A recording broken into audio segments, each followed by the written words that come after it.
아파트 검침 수당 어떻게 사용해야 될까?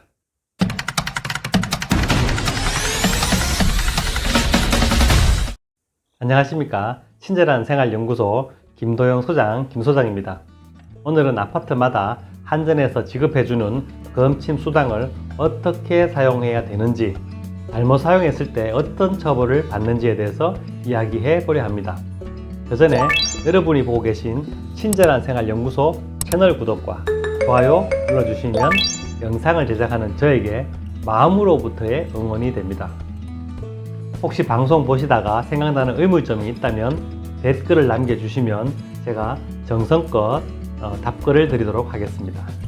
오늘 주제는 한전 검침 수당입니다. 각 아파트마다 한국전력으로부터 한전 검침 수당이라는 것을 지급받고 있는데, 이 돈을 사용하는데 한 번씩 아파트가 시끄러워지는 경우가 있어서 한번 정리해 보려고 합니다. 보통 한전 검침 수당은 직원 복리후생비 또는 검침 수당 등의 이름으로 직원에게 지급하는 단지가 첫 번째 경우고요. 두 번째 경우는 그냥 잡수입에 넣어서 다른 잡수입과 함께 처분을 하는 아파트가 두 번째 경우입니다.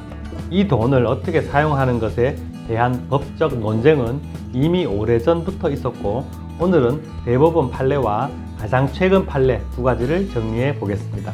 전체 관리비에 비하면 크지도 않은 돈이지만 아파트 관리비라는 것이 크던 작던 모두 주민 공동의 돈이기 때문에 정확한 법적인 기준에 의해서 사용하는 것이 중요하기 때문입니다. 먼저 2018년 4월 대법원 판결을 살펴보면 한전 검침 수당을 아파트 관리규약과 달리 직원 복리후생비로 사용한 입주자 대표회의에 지자체가 2015년 11월 시정명령을 내렸고, 이를 따르지 않는 대표회의에 과태료를 부과한 이 사건이 정당하냐 안 하냐의 결정에서 정당하다는 판결을 내렸습니다.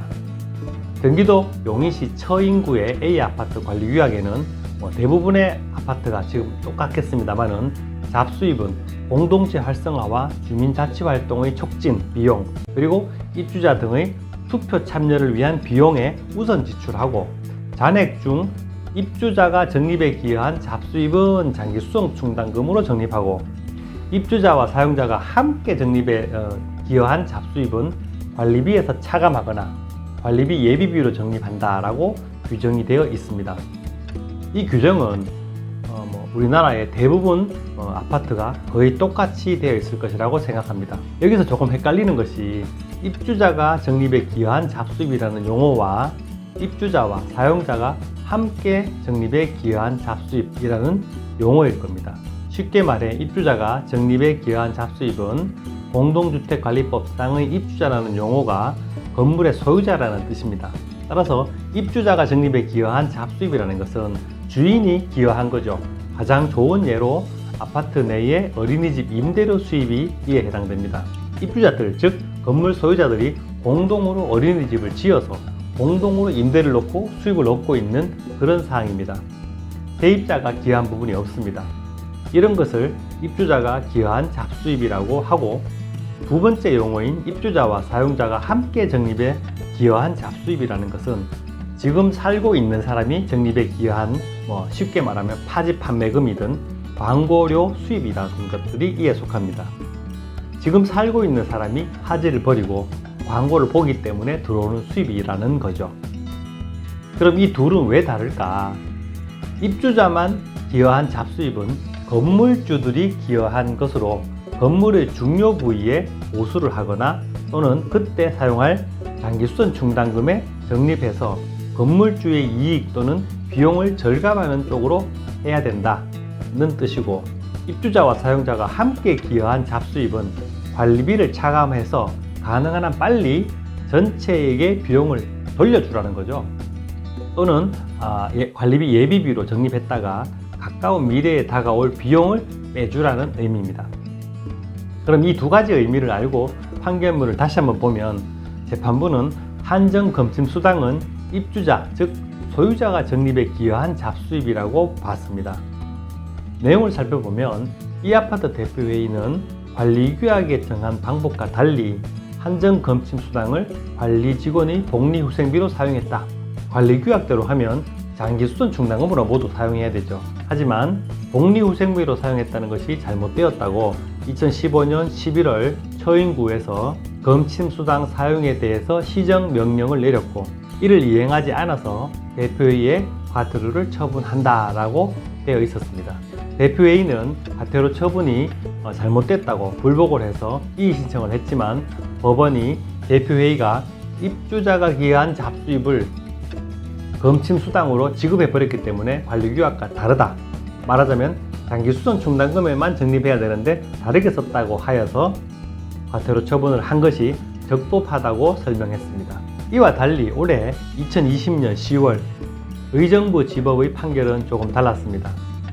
의정부 지방법원 제5형사부 강동혁 판사의 판결문을 보면, 경기도 남양주시 B아파트 관리소장은 한전 검침수당을 직원에게 검침수당 명목으로 지급한 것이 횡령에 해당되지 않는다라는 요지의 판결문을 냈습니다.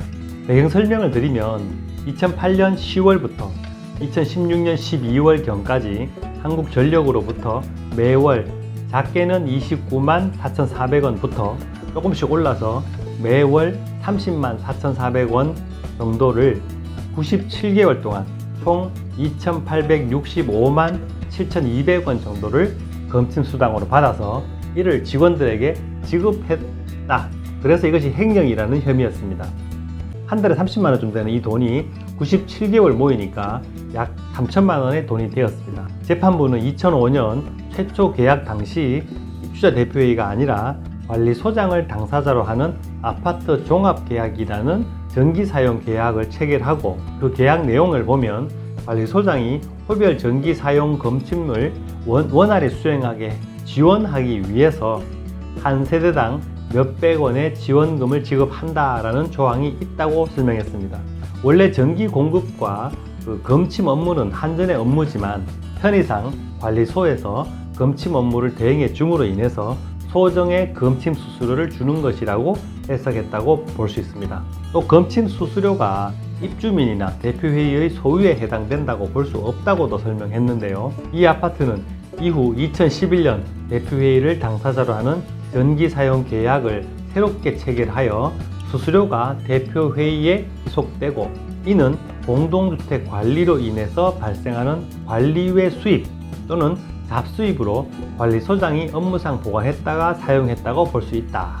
이후 대표회의가 국토부 민원회신이나 남양주시 행정지도 및 지리회신 등을 통해서 이 돈이 잡수입에 해당된다는 것을 회신받아서 알았는데, 그전에는 이 돈이 잡수입이라는 것을 알 수 있었다고 할 수 있는 근거가 없다는 거죠. 잡수입이라면 반드시 대표회의를 해서 써야 된다는 것을 알았지만 이 돈이 잡수입이라는 것 자체를 몰랐다는 거죠. 국토부 또한 2013년 7월까지도 검침 수당은 주택법령에 별도로 정하는 바가 없으니 그 수당의 처리는 아파트에서 자체적으로 판단하라고 회신하는 것을 보면 검침 수당의 성격이 일률적으로 결정하지 못한 것으로 보입니다. 마지막으로 피고들이 남양주시 회신을 받기 전까지 검침 수수를 집행할 때 잡수입으로 인식하지 못해 대표회의 의결을 거치지 않았으나 지출 결의서를 작성해서 입주자 대표회장의 결재를 받았고, 검침 수당 지급 명세서에 수당을 받는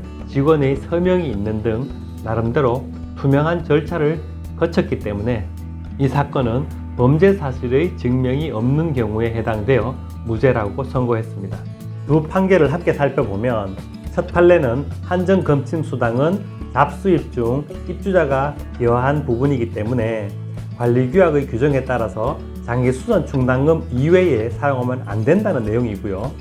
두 번째 판례는 국토부나 지자체도 2013년 7월까지도 검침 수당을 주택법령에 별도로 정하지 않는 항목으로 잡수입으로 일괄적으로 정하지 못한다는 판단을 했습니다. 그래서 잡수입을 사용해서 불법이라는 죄목이 불가하다는 뜻입니다. 두 번째 판례는 의정부 지법 판결로 향후 대법원의 결과가 기다려집니다만, 제가 볼 때는 한전 검침 수당은 잡수입에 입금하고 다른 잡수입에서 복리후생비를 사용하는 방법이 어떨까, 또는 관리규약 변경 시에 한전 검침 수당은 복리후생비나 검침 수당으로 직원에게 사용할 수 있다는 문구를 넣어두는 것이 가장 좋은 방법이라고 생각됩니다.